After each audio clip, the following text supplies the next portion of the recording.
Hi, this is the District Operations Committee for the 19th of July.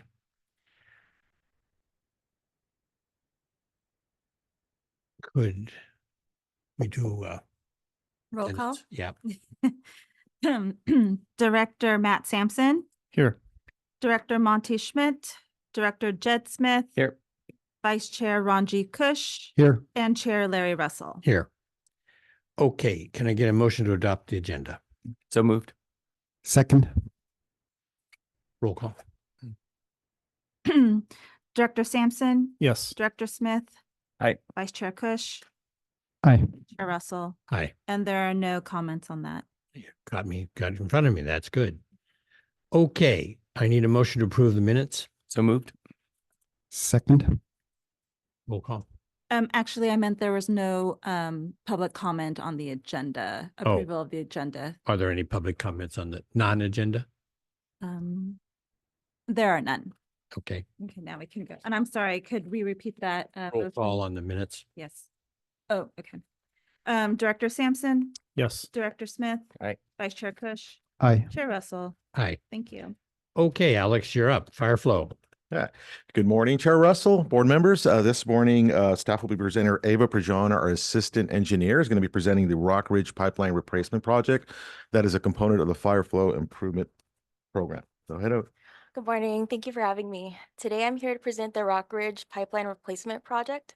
This project is in support of the district's fire flow improvement program and is located in the town of Fairfax as well as unincorporated Marin County. The project will install approximately 7,560 feet of 8-inch and 6-inch pipe along with all appurtenances to replace old undersized fire flow deficient pipe installed as early as 1934. The engineer's estimate for this project is $3 million and is expected to last 257 days with an estimated completion date of May 4th, 2025. If the district will review and open bids for this project on August 6, 2024. If bid documents are acceptable, staff will make a recommendation at a future regularly scheduled board meeting for contract award. The staff recommended action is for review and referral to a future regularly scheduled board meeting for a contract award for the Rock Ridge Pipeline Replacement Project. Thank you. Questions? I can go ahead and kick it off. Thank you for the presentation. And it's really good to see all this stuff going in the ground, actually making movement. So progress is always really good to see. More for a higher level, but how much is our budget for fire flow this year in terms of what we're bringing in? We have a yearly budget of $4.5 million, which renews every year. So Always the same. Right. always the same. So this is going to hit it for the year. So we're spending it. That's a great. Awesome. And then the second piece is, we see it in the reports when we were putting new pipeline in the ground, there's always a chance to look at whether we're going to be putting recycled pipeline in or the recycled water source is close enough. Mhm. Can you help us remember what, I guess, the standards are we're using to say yes or no for recycled water? Like when we look at this opportunity to not put recycled water in the ground or pipe in the ground, what's the denominator for that? Yeah, that's a great question, Director Sampson. We always look at the proximity to existing recycled water facilities and what that additional cost would be. In this case, I don't know if it's in the So this project's about 6.3 miles away from the closest. right. So that would be an additional 6.3 or 6.5 million miles of pipeline that have to be installed just to Okay. bring in recycled water. So making it really cost prohibitive, especially for a fire flow project or program, because that's not really included with that. So it's a better fit for CIP or capital projects replacing pipe. Gotcha. No, thank you for that, the clarification. Appreciate it. And, part of me wonders is there an opportunity, to put the pipe in the ground and leave it dormant until another project pops up closer by and eventually we have enough pieces to make a whole, but leave that to you guys, but thank you. Yeah, you wouldn't leave it dormant. You'd use it. It can be used for fresh water. It just can't be used for fresh water after it's been used for recycle. Mhm. So you just put it in parallel. How did you take into account things like the Meadow Club? They're talking about funding a pipeline all the way up to the club, which should be right next door to this. Yeah, it's close by, but I think there's still some discussions or analysis that they're working on to determine how we best get that recycled water to them. So if it's not there, you don't do it, basically. Correct. Okay. Any other questions? Any comments from the public? There are none. Okay. Can I get a motion to refer it to the board? So moved. Second. Before we leave this, Alex, do you have an offhand feel for how many fire flow projects have been completed? No, but I could definitely, I could look It's in the into, hundreds, I mean, as I recall, yeah, because it's been 20 years. including the original fire flow master plan. Yeah, including that with the FFIP, I believe that would be right around the ballpark. Yeah, I'd be curious to know how many and how many miles of pipeline, Okay. just a curiosity. This one's a little different. I mean, this is not really a pinch point, huh? This is like a pinch line.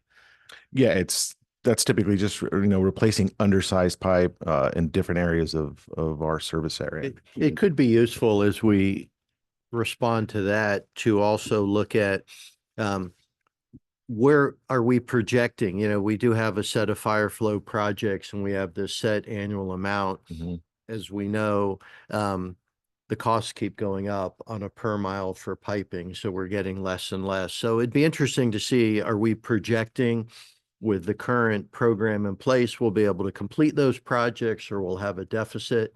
That could be some interesting updates for the board as well. Okay. Although, as you may recall, when I attempted to get that number increased, the fire chiefs pushed back. They didn't want to deal with additional tax burden on the properties.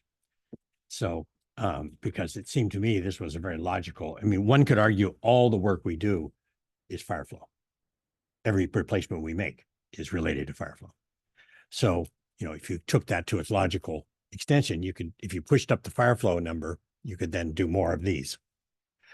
Probably, I think we're about 10 years from the renewal. Only, do you recall? That's about right.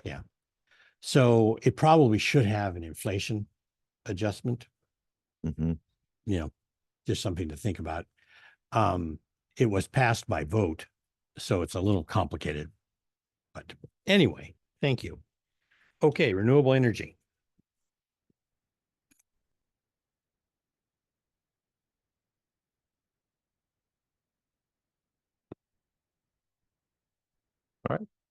It's me again. This morning we have Alicia Irish, our engineering manager and planning, who'll be presenting this item, and we have a presentation for you this morning. Good morning. Like Alex said, I have a presentation I'll bring up here.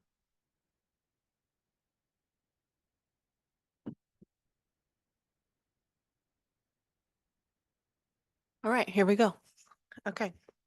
Today I will be talking to you about renewable energy opportunities.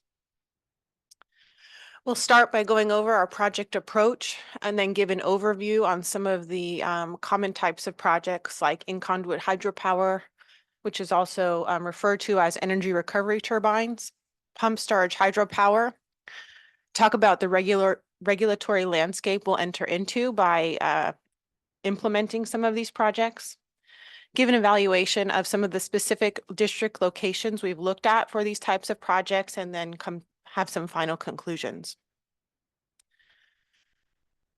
So what we've done so far in terms of looking at renewable energy is we've kind of taken a higher level look at these types of projects and what the favorable conditions and considerations are when undertaking these types of things, particularly for in-conduit and pump storage hydropower projects. And then starting to get an understanding of the regulatory landscape and the implications of California's current net energy metering rule, which is known as NEM 3.0. And then identifying the benefits, costs, and challenges associated with the in-conduit and pump storage projects, and finally evaluating those considerations as they apply to the district locations. Looking at renewable energy projects is very much in line with our 5-year strategic plan that we've recently passed, particularly Goal 2, Objective 5, Sections D and E, which are to review and evaluate the application of micro turbine technology where applicable as an energy recovery and cost-saving option. And then Section E, to evaluate renewable power opportunities throughout the district. So that kind of gives us our why as we move forward into looking at these things. Now, to give an overview of these types of projects, And before we get into those technologies, we should really understand where we are today. So the district participates in Marin Clean Energy's Deep Green program for our conventional energy needs. That means that 100% of the energy produced is through renewable energy sources, such as solar or wind energy. We are also looking to move our fleet to electric as much as possible, which is consistent with the regulations and technologies that are in place. And we're still getting some clarity on our heavy equipment and how that could move towards electric, or how that's going to move forward over time. And we do plan to bring back a discussion to the board on a policy regarding renewable energy, climate change, and carbon neutrality, or net zero carbon emissions. When you're talking about heavy, you're talking about wheeled vehicles or actually like Caterpillars? Like Caterpillars, like excavators, things like that. Yeah, I don't see much progress happening there. No, but that's only a portion of our fleet. Sure. So in light of that, knowing that we're in this Deep Green program, why are we interested in pursuing these types of projects? One aspect would be for the environmental, to reduce our carbon footprint. This might be less of an consideration, given that we have a very low carbon footprint already being part of this Deep Green program, but there would be ways to potentially lessen that. There's also an economic consideration to save on power costs going forward, as well as good neighbor considerations, supplementing the broader grid with greenhouse gas-free renewable energy. So those are sort of the three metrics we've used as we move forward to think about these things. How are So- we doing with our ECLI compliance? Our ethnic compliance? ECLI, it's a thing we signed on to about 8 years ago to reduce greenhouse gas emissions. I'll get back to you on that. Okay.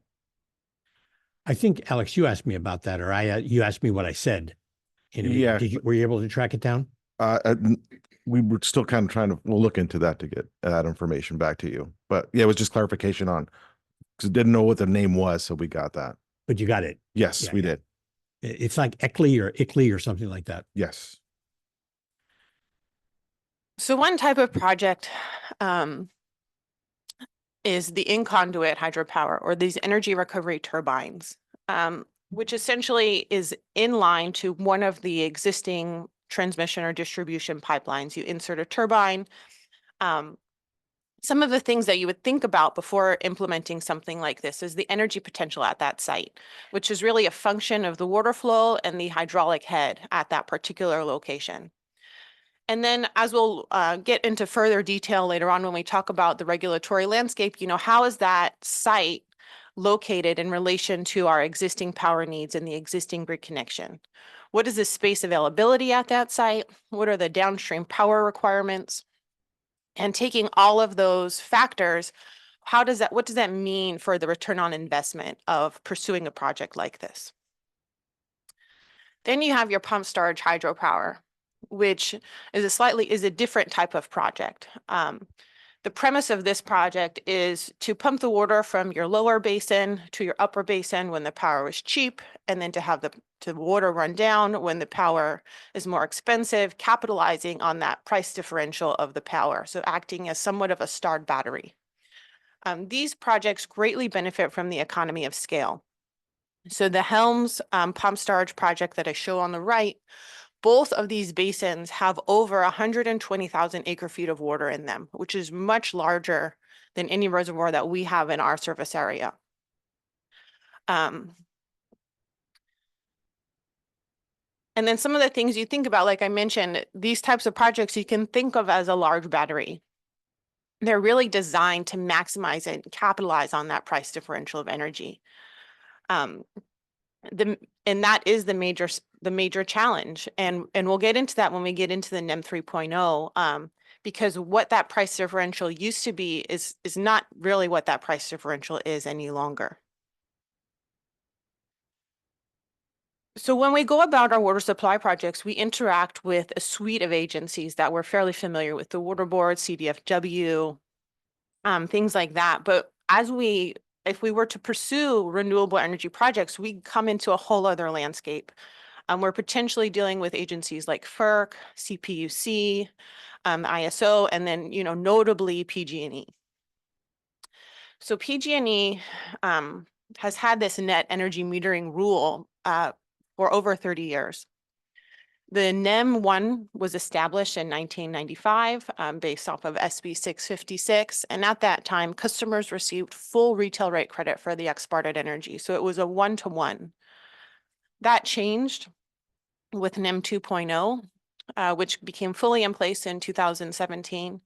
And at that time, customers received the full retail rate minus some service charges. So it went from 1-to-1 to, less than that. And now, as of April 2023, we've entered into the NEM 3.0 landscape. So customers no longer receive that full retail rate credit. In fact, it's been greatly reduced by about 75%. So where you could potentially buy energy for like 47 cents per kilowatt hour, you only get to sell it for 6 cents. So it's a much different landscape. And that's really some of that basis was managing the solar throughout the day and kind of how PG&E went to establish this rule. And so at different times of day, you can purchase power at different rates. So depending on if you're at peak or off peak times, you would purchase it at this time for either 42 or 47 cents per kilowatt hour. And when you sell the power at their net surplus compensation rate plus 2 cents from Marin Clean Energy. So that's that 4 cents per kilowatt hour plus the 2 cents gives you 6 cents per kilowatt hour. So it almost disincentivizes, I would say, things like solar projects and things like that. So it's something that is very critical to think about as we think about moving forward, and it changes the benefit cost ratio of projects like this. So that was kind of, a key metric as we started to look at specific district locations for these projects. In 2020, we had a very high-level study with a consultant to look at 3 separate district locations as it related to an energy recovery turbine project. The 3 sites we looked at were Smith's Idle Tanks, the base of Kent Reservoir, and Alto Tanks in Mill Valley. And these 3 sites were selected based on their high-level characteristics that were favorable towards a project like this. And so we took another look as we're kind of looking at these opportunities once again, in terms of their total annualized cost, how much energy they produce, the value of energy sold, the amount of carbon we would avoid, and then finally their benefit cost ratio. And you'll see the bottom line, all 3 sites have a benefit cost ratio, which is far below 1. In general, to have a favorable project, you want a benefit cost ratio of 1 or greater. So you could raise that benefit cost through something like a grant, which offsets some of your costs. But to get a 1 or greater for the Alto site, which has the highest benefit cost ratio initially, you would need a grant of about $250,000 or $1.25 million to bring it to a 1.0 or greater. So Alicia, just to be clear, under a 1 means there's no payback.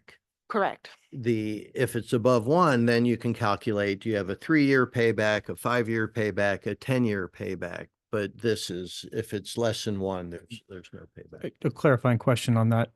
So is that number then is that a factor of time of the 6 cents per kilowatt hour sold back, not what we would offset what we're paying in power already? Correct. Yeah. I mean, that BCA would be, we looked at the kind of the O&M costs. We didn't really examine capital, which is a kind of another thing. So if we had caught these types of projects in the NEM 1 regulatory arena, it would be a different calculation because we would be selling the power back at a much different rate. Alicia, isn't it also that we look at if you have demand in the vicinity of where you're generating, yes, you would offset it with your demand costs, and that would be more favorable. To the extent you don't have demand where these projects are, or they create more energy than your demand is, then you would look at selling it back and the benefit of that portion. Thank you. That's right. Yeah, none of these 3 sites have that immediate power need. So that's a challenge that we found when looking at any location across our service area is where are these considerations favorable, and kind of cross out where are our power needs. And there's not too many places where those 2 items intersect. Alicia, I'm just curious, are you looking at the cost or the pricing of this from a life cycle perspective, looking at CapEx and operating expenses over time? Yeah, we'll get into, something like that. Or is but- it just the upfront cost? I'm just wondering how you account for that payback. Because what I've seen, if you look at it from a life cycle perspective, the economics change pretty significantly. Well, with this new rule, what we're finding is it doesn't. Okay. Because that differential is so drastic, you never get that payback. You're never able to sell enough power to reach your costs. We can look into that further if I'll you follow have up other later. thoughts. Yeah. But for the benefit cost ratio, we did look at capital and amortized capital, look at annual costs, look at life cycle, right? Right. And when we identified these sites in 2020, we were talking about potential grants on the order of, $250,000 or maybe up to $500,000. But looking at those values now, that still would not have given us a benefit cost of 1 or greater. There's major grants that would need to be in place to achieve, any type of feasibility here. Yeah, I think put it a different way, you just dig deeper and deeper and deeper. You're losing more and more and more as time goes on. Could you go back? Yeah. I don't remember the other 2, but the first one, the Smith Saddle, as I recall, is in lieu of pressure reducing valves. That was kind of the driving force, that we have to reduce pressure coming down that line anyway. The Right. idea was, could you put a turbine in to alleviate the need for just blowing the head off? Then you just throw the energy away, which is basically free energy because you've already lifted it up to the tanks and now it's coming down by gravity. So that was the thinking. The other 2, I don't remember. A similar ad I guess also it's similar, things. huh? Yeah, we have pressure reducing valves all across our service area. Just for reference, there's 150 pressure zones across the district. I think I heard it anecdotally, water gets pumped 6 to 8 times from the treatment plant to a particular residence or customer. Sure. So the water is constantly being transported and moved and regulated, with pressure. There's pressure valves in our system. There's pressure valves at folks' meters, all to sort of regulate the downstream pressure. Yeah, in my house, it's in Paradise K, it's 135 PSI. Right. In the tap. Similar to where I live. Alex, when we went to see the installation that was done by, I think it's In-Pipe Energy, that's the At East Bay Mud. Mhm. at East Bay Mud, they had cited that right next to a pump station. So the energy was going directly for their own consumption. And it sounds like we have limited opportunity to do that. But have you looked at the prices for their installations and just to see how those compare with the costs that were estimated in 2020? See if there's I don't know that the drop would be significant enough to change the benefit cost ratio, but For the East Bay Mud in-pipe turbine they installed in there? yeah, or just, the different options that In-Pipe offers. Like Yeah, it I sounds- believe when they did that project, they were still able to come in under the more, I think it's NEM 1 or NEM 2, where they actually maximize that return on investment. So it made economic sense. but given the. Yeah, there is a PG&E program that provided, it had a energy cap on that agencies could apply that would essentially grandfather them into the NEM 2.0 or greater, but that program has since been capped. There's far greater applicants to that program than there is capacity. So we're not really eligible for that program that they got in under. And with this new rule, I mean, we've been trying to say, well, can we get around it somehow? And really the way to do that is to put the location where you use the power. If Right. you do it all behind the meter, you get those benefits always. And we'll get to some opportunities that we see that we can make some progress in that way. Where we are able to directly Yeah, offset. energy Exactly, consumption. exactly. How large is the East Bay Mud one you looked at?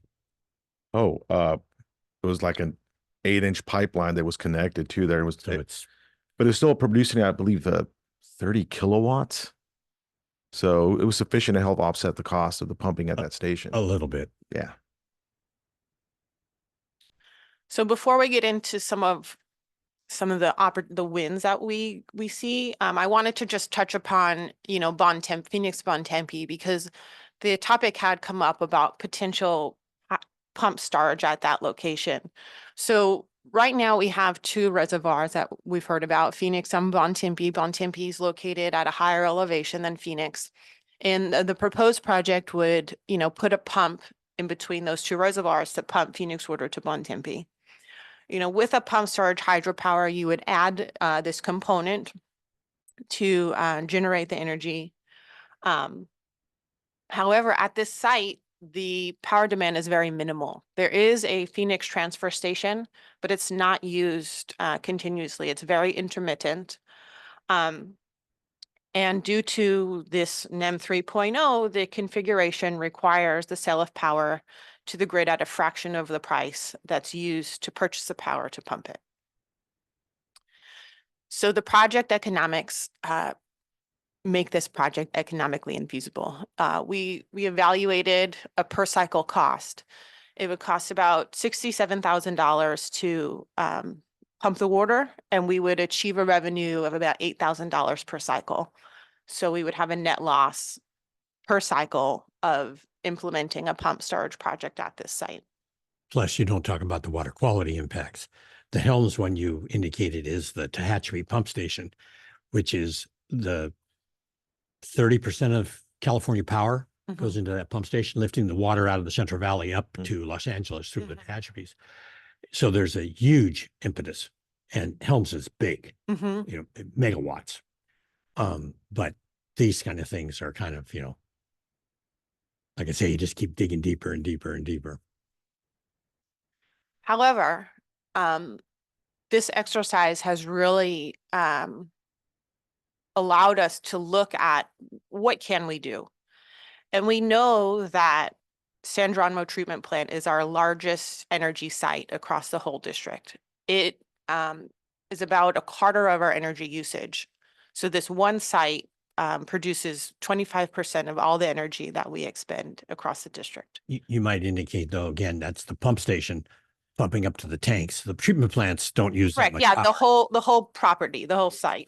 Getting rid of the water. Yeah, the North Marin Line pump station. But it's very consistent. We use power there all throughout the day. And we've identified, there's the 2 clear wells on site, and there's about 42,000 square feet of potential space on those clear wells. And we did a rough calculation with the PG&E Sustainable Solutions team. And if solar panels were to be installed at that location, it could offset up to about 10% of the energy used at San Geronimo. Which, if you do kind of a rough calculation, we spend about $1 million on energy for the San Geronimo site per year. So that's about $100,000 of offset annually. We could also then look at the roof of the actual treatment plant, which would provide, an additional 3% offset. If we could look at that. So I see this, while it's not, in conduit and it's not pump storage, it is an ability for us to offset some of our energy use. And it also would take this cost of energy and prevent, as the energy prices go up, we take that percentage of energy off the table from PG&E. So we are looking at the structural viability of putting solar panels on those clear wells. We want to make sure that they're structurally sound prior to moving forward with that. And then some other opportunities that we've, kind of looked at, which are more, I would say, district-wide, or as we replace pump stations, looking at opportunities for those project-specific sites, potentially combining existing pressure zones, which is something that's being looked at as part of the water system master plan. And then having, specific energy solar considerations as design criteria for every project as we move forward. So some conclusions. Given our current energy portfolio, the energy generation, renewable energy generation provides little to no greenhouse gas reduction benefit, since we're already at 100% through MCE. The regulatory landscape and the price differential, with the relatively low price of energy sold to the grid, presents significant challenges to the cost effectiveness of any project like this. There are solar projects that appear more promising, particularly at locations where we can use the energy off-site to offset power purchases, and we would avoid that adverse pricing of power that's sold to the grid. Thank you. Questions? Sure, I can start out. Alicia, thank you for the presentation and a couple details. One, thank you for tying it to the master plan on the first slides. Appreciate that, or the workflow piece. And then also the flexibility to look outside other options for renewable energy. Have we projected our energy increase over the next few years with the new requirements coming, electric vehicle fleet, things like that? Is it going to be an impact enough where we actually will see a bigger draw on our electric bill? I'm not aware of that, but might be something that our finance I'm director. just curious to know if we bring on all of electric fleet, what's that going to do to our electric bill, and how much more valuable these projects become? Nothing specific, but if we're going to be increasing our electrical demands considerably based on legislation or just department or district direction, then it'd be good to understand how this could further offset that as well too. But the solar panels look promising. Thank you. Yeah, I was just curious if you'd to get maybe a little bit more of an assessment of our energy use. You said 25% goes to the San Geronimo plant area, but I'd just love to see as a follow-up where else we're using our energy and now and over time, as Matt said. It's possible that we could benefit from the buildings that we have here. I'm not sure if we're going to keep them for other use. But no, I appreciate your thoughts and your effort. And my last point, is can we tie your potential solar use at San Geronimo to our seismic upgrade analysis? And if we do some sort of seismic upgrade there, would it make sense to do these both at the same time? Are you talking about for the clarifiers? Yep. We would have to look at that. My gut right now is telling me they would be separate endeavors, but kind of looking at the site as a whole and not only grouping in these projects, but also future projects that we know we want to do on the site, we would look taking a comprehensive look at all of that. Yeah, thanks, Alicia. Also, I appreciate the point you made at the end about incorporating energy analysis into all future planning. So great step there. One of the motivations for looking at this was, you said, as a sort of the good neighbor aspects. And have we had direct discussions with MCE to determine if, because they are producing their clean energy through their own, I see solar installations they've put up, for example, in Richmond, and they're also obviously buying a lot. Are there any opportunities to work with them for renewable energy generation? It sounds like we, our opportunities for solar would really still just benefit ourselves. We may not have enough extra to be able to provide to MCE for there, but I'm wondering if we've had those conversations.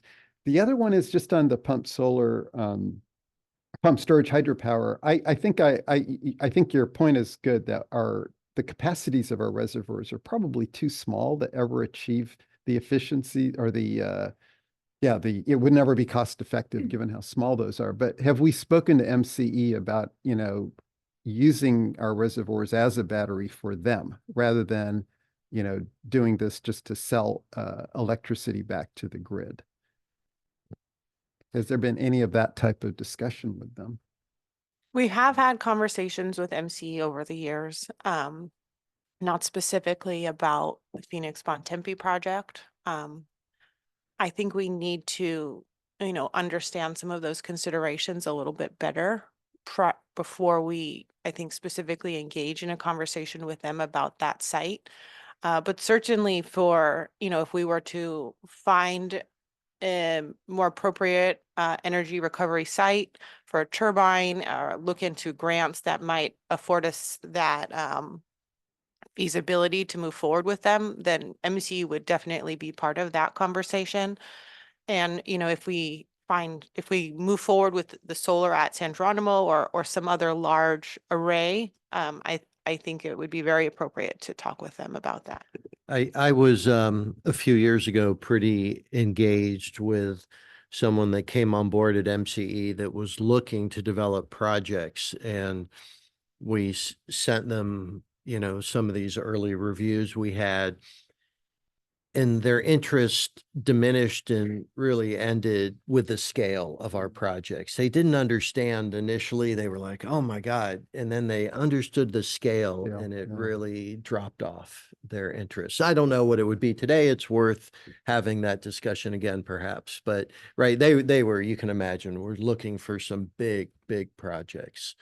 Yeah, I think it's, I think it's not that, it's pretty clear that what we are able to do is small compared to what they would be looking for. So that's not surprising. Maybe the last, just one technical question, coming back to the total annualized costs for in conduit, those seemed like big numbers to me. And so just to confirm, those are amortized capital as well as operational costs. Correct. Yeah, I think I misspoke earlier. Those are still big. I mean, the operations for an in-pipe turbine don't seem like they would be very high, the operational costs. But I mean, I believe you. It's just they're higher than what I would have expected. It's probably mostly capital, isn't it? Amortized capital, that annual cost? Yeah, I mean, I think you're right. What we can. Yeah, I'm wondering if share the capital breakdown. expenses have declined, to what degree they've declined in the last 4 or 5 years, particularly with new technologies I like don't think they in-pipe. declined at all. I think they've gone up. Yeah. Mm, Yeah. Yeah. We've seen that across all of our projects. Yes. Everybody's taking advantage of COVID to raise their prices. well, thank you. Thank you for, Thank you. constantly looking at this. It's obviously important. Interesting question, guys. A couple of things. If you haven't gone up and looked at North Marin's solar bank, I would suggest it. It's pretty big. Pretty impressive. Where is it, Larry? Is it on their land? Yes, it's at a tank site or a reservoir site, something like that. It's up that way and left off the freeway. I know that. That's helpful. Into their turf. And it's interesting. Look on Google. Mm. You can find it on Google. The other question I have is, how's the rooftop here doing? We have $3 million worth of solar on the roof here. Are we still making money out of it, or is it? Well, because this was installed prior to the NEM 3, Right. we are still, I wouldn't want to say taking advantage, but we're still in that same arena when we installed it. So So do we know how it's doing? Like efficiency wise, as far as. Yeah, I mean, the return on investment, Yeah, right? oh, right. I mean, I think we're still seeing that same payback that we projected when we installed it. Yeah. We're, Could you confirm that? yeah, I'd be curious. And I think MCE's buying most of their power from Shell in Houston with the wind. You know, it's shocking that Texas is by far the biggest alternative energy producer because of wind. By far. I mean, like 80% comes from Texas, which you kind of find funny about Texas, but they do that too. I think the questions about MCE are interesting. I think you hit around the head though. You know, even though we're a major power user, we don't have much potential for power generation. And that kind of makes, you know, just how it is. Most of that energy, as you said, is used in pumping water. Water's heavy and it's not worth that much in terms of its value once you get it there, other than for usage as water. Not like pumping gasoline or pumping crude oil. So it's a tricky one. These are kind of fine-tuned projects. The other thing I noted in the recent heat dome issues here in California, they were talking about, we apparently in our grid system have these battery arrays that are like the size or larger of this lot plus the courtyard. They're huge and they're batteries, and they repeat, you know, just it looks like parked cars, only they're stacks of batteries. That is an interesting issue about the batteries because that's coming on strong. Basically with the batteries, you can avoid having generation. It's a trade-off for a generator. I think your question, Matt, about the solar is interesting. Although, frankly, I have 6 electric cars and I've never even noticed a change in the PG&E bill, very frankly. I noticed a change in the gasoline credit card bill, but I don't notice a change in the electric bill. So it's pretty cheap, relatively speaking. You know, do you notice anything? It's very cheap. Very cheap, yeah. Yeah, I mean, it's like a tank of gas in an EV is like $20 Yeah. for 100 miles. No, but looking to future proof, you know, when we're looking at the heavy Oh, equipment. no, it's a good question. You know, Yeah, those it's a good things question. start drawing. We use, where I work, electric street sweepers, and the amount of energy to power those is substantial. Yeah, that's a big vehicle. Yeah. Okay, great. Keep Thank up the you. good work. Okay. Any public comment? There are none. Okay. Okay, well, with that, we're done. Thank you. Thank you.